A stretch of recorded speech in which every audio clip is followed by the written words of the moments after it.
Hello and welcome to the Shiny Bees podcast, a podcast for those who like their knitting, comedy and yarn in equally large measures.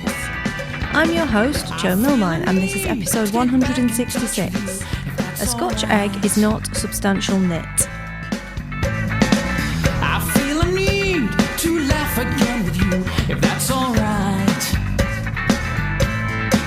I need a drink, I need a friend, I need your help. I want to smile again. Hello and welcome to episode 166 of the Shiny Bees podcast. How are you? I'm Jo, I'm your host. Back again with you today for another round of the show. So if you're a new listener today, welcome. I hope you'll enjoy hanging out with us. And if you are a returning listener, thank you as always for coming back. I really do appreciate you coming, listening to me again and wanting to hang out with us. Speaking of hanging out with us, or hanging out with me in particular, I'm going to give a shout out quickly to Stephanie Fry, who binge listened to 7 episodes in one day the other day. You've got to have been sick of hearing Northern by then, Stephanie. Smashed it 7 episodes of the podcast in one go. Love it. So yeah, how have you been? How are you doing? I'm good. I've been working on my moth infestation, or lack thereof. I'm not really sure if I definitely have the moth now. I don't know if that top was damaged prior, because I haven't found any evidence whatsoever of any moths anywhere in this wardrobe. And it is entirely possible that that particular base layer could have been damaged in our old house, which was Victorian and very definitely had a bit more issues in terms of things like carpet beetles, as you get in old houses. Same with moths. It's very common to have moths in old houses. It's not so common in new houses. And my current house is a new house. So I was surprised that I might have them in the first place here. But maybe I don't, because I've done the whole thing. I've hoovered, I've cleaned, no sign. Moth traps, no sign. Check the other clothing, no damage. Which is all sort of indicating that maybe it was a false alarm. Or maybe I'm just lucky and they only wanted to eat that one thing. And then they moved out of their own accord. Who knows? But I've had some really great tips from listeners with regard to the moth thing from other countries, including the idea of putting your knitwear in a bag and putting it out in the garden if you're in Canada in winter. That's going to be cold, isn't it? Or putting it in the car and baking them to death basically in summer. Both of which are good ideas, both of which are not that possible in the north of England in particular, although it has been snowing today, super festive. I was loving it, sat next to my Christmas tree with my fluffy socks on, doing my work, eating a mince pie. Like, peak Christmas is going to be arriving soon. So excited. Also, some people were talking about having cedar-lined benches where you store your knits. In Canada, that's a thing. And you have special little benches to put your knits in to keep them safe from the marauding creatures, which I think is super clever. I now want to get a house where I can have a window seat and then have a cedar chest built into the window seat to store my knits. Or my stash. How amazing would that be? It would be so amazing.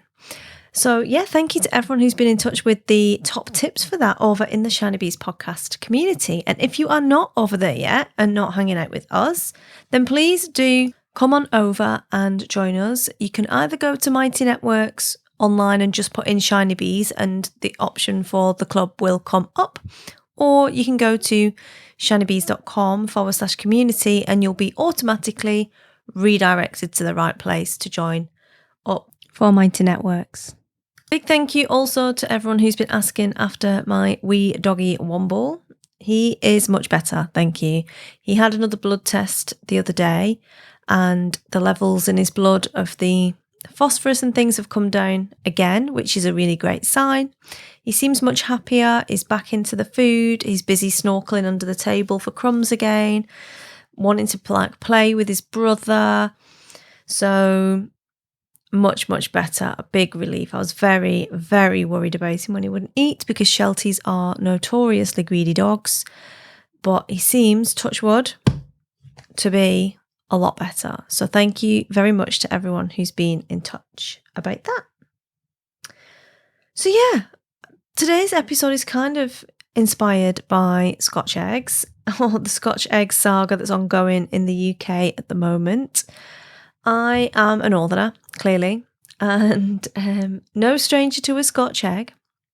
But if you are a stranger to a Scotch egg and you don't know what I'm talking about, effectively there's been a big discussion over the past week or so here in the UK about what constitutes a substantial meal in a pub. Because if you are in tier 2, then you can go to the pub as long as you have a substantial meal. And George Eustace, who is one of the ministers, said that a Scotch egg counts as a substantial meal, right? Now, he's from Penzance. He knows nothing about what a substantial meal is, frankly.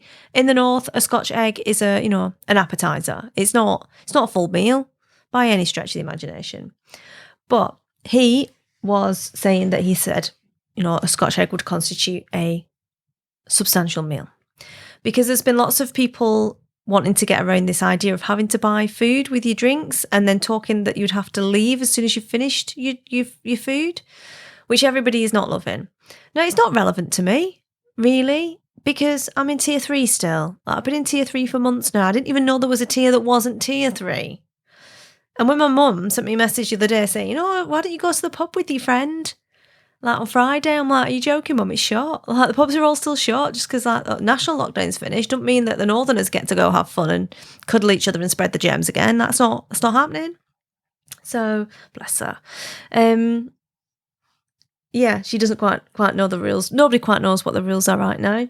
But coming back to the Scotch eggs, if you're not familiar with what a Scotch egg is, and I'm aware I've been talking a lot about like stodgy carbs the last few episodes. Winter is very clearly here. But a Scotch egg is a boiled egg, and it's preferable to have it still runny in the middle. And then around the egg, you put sausage meat, and then around the sausage meat, you put breadcrumbs and bake it, fry it, whatever. And it is like proteiny, heavy, stodgy goodness, right? And the idea is, or the argument appears to think that if you have a substantial meal with your booze, you don't spread corona. That appears to be the logic. Because I've not seen any of the science that we're apparently being led by that proves that Scotch eggs are indeed the vaccine, right?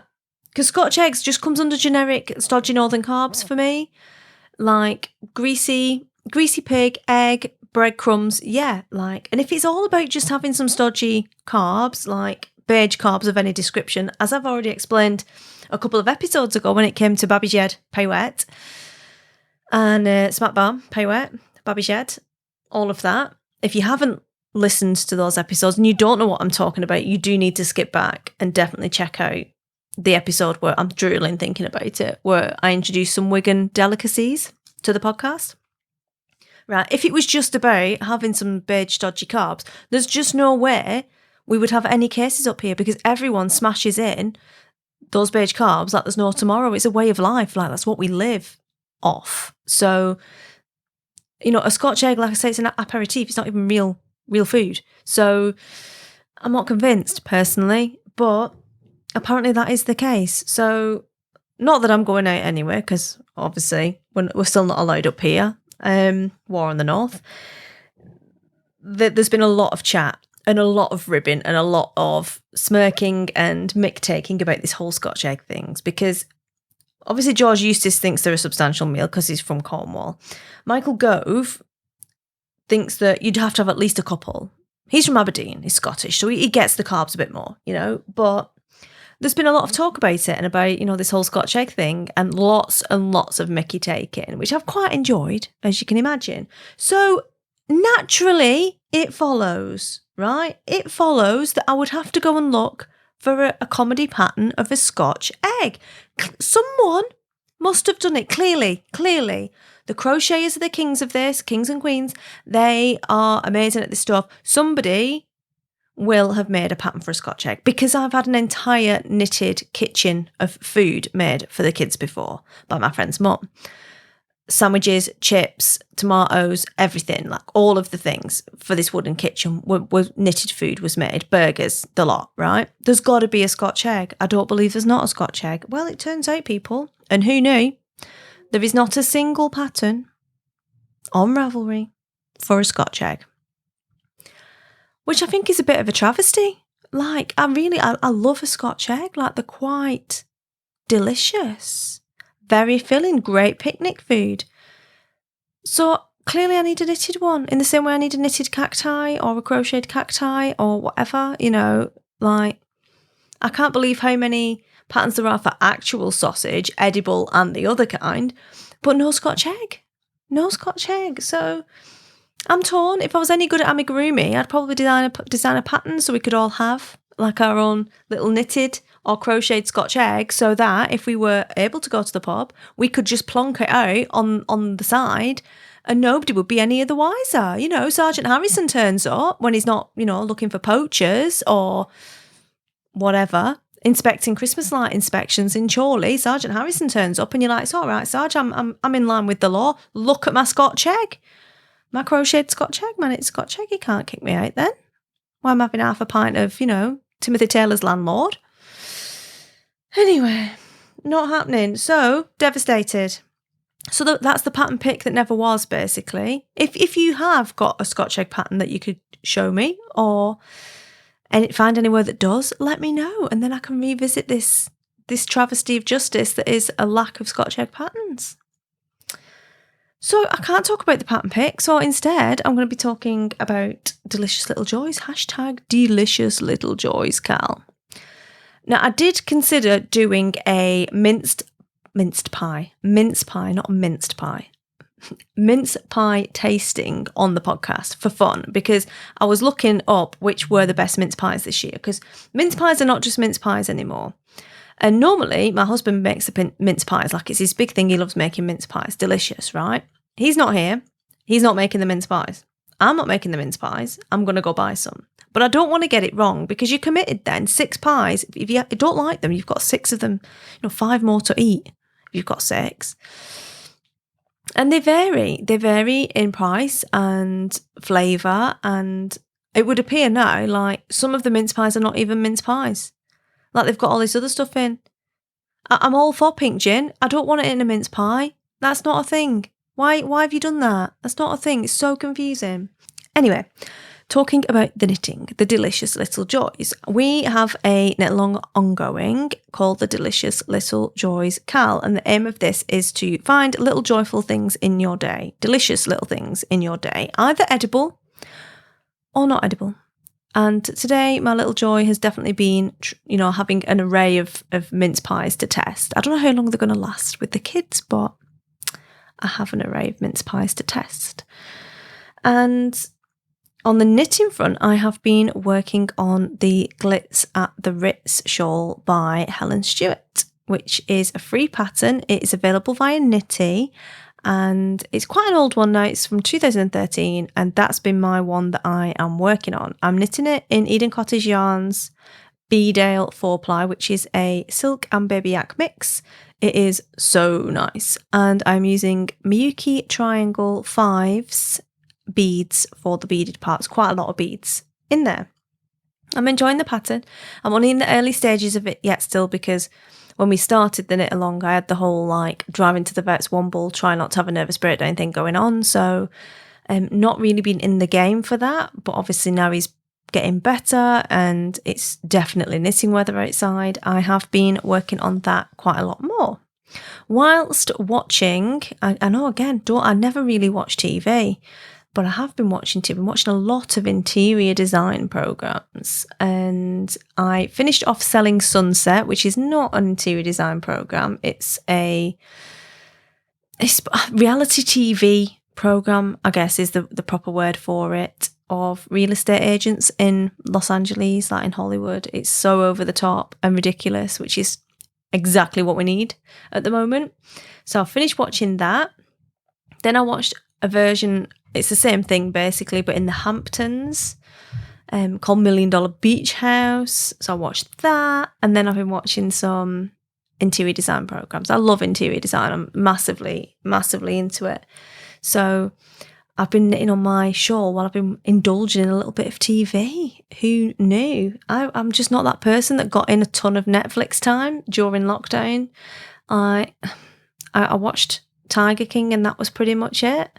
I really don't watch telly. So it's been quite good and quite relaxing. So I've enjoyed working on that. And there's been lots of people over in the community posting about it and their different projects that they've done. Some people have already finished their first projects, which is ace. And there's been lots of delicious baking going on as well, which is always really good fun. So you can come join us if you would like. It is any pattern, any yarn that brings or sparks joy, and you can be one that you've already started before, it can be a new one, and the main aim is you do a bit of knitting and you enjoy it, and you concentrate on finding daily delicious little joys of any description, and then come and join us over in the group and share them with us there. Have a bit of a chit chat.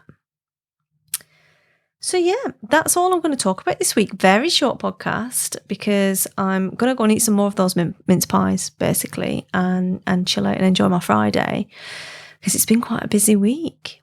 So I hope you will have a lovely week. Happy crafting, and I will speak to you all again soon. Cheers!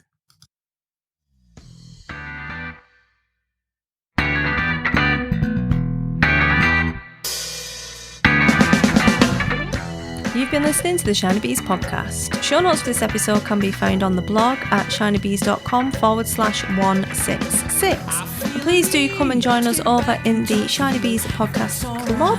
It is shinybees.com/community to join us over there. If that's alright, I need a drink, I need a friend, I need your help.